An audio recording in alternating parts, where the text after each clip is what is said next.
Isang pinagpalang araw sa inyong lahat. Tayo po'y magninilay sa salita ng Diyos, ang pinagmumulan ng awa at tawa ng ating buhay, ang salitawa. Today we are celebrating the memorial of Saints Cyril and Methodius. Pinabati ko rin po kayong lahat ng maligayang pagdiriwang ng araw ng puso.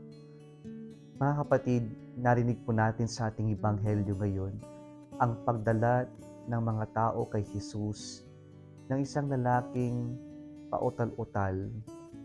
Hindi po siya pipi pero hindi makapagsalita ng maayos, ng matuwid, sapagkat mayroon po talaga siyang kapansanan na hindi po siya nakakarinig.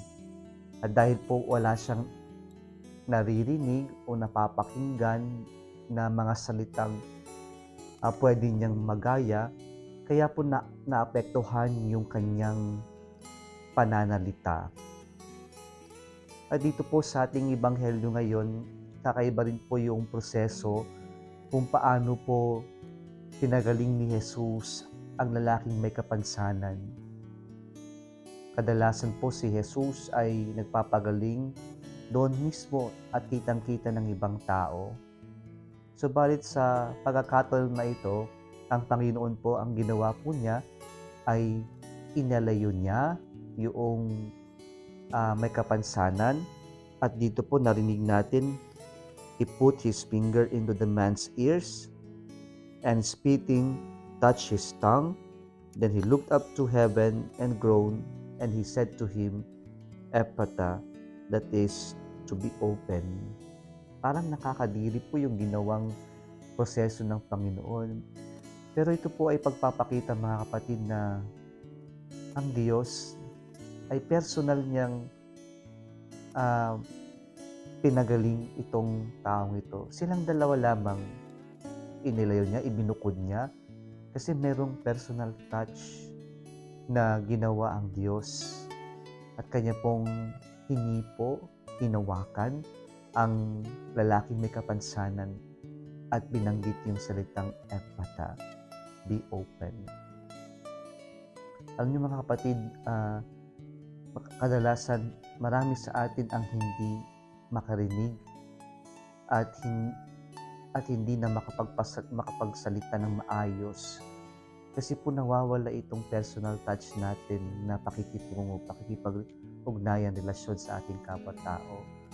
Lahat nagmamadali, lahat parang binabaliwala na lamang kasi nakasanayan na natin na nandyan.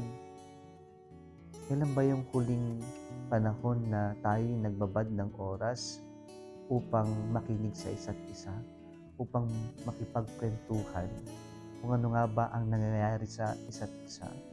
Ito po yung personal touch ng Panginoon na ginawa niya sa kanyang pinagaling na may kapansanan.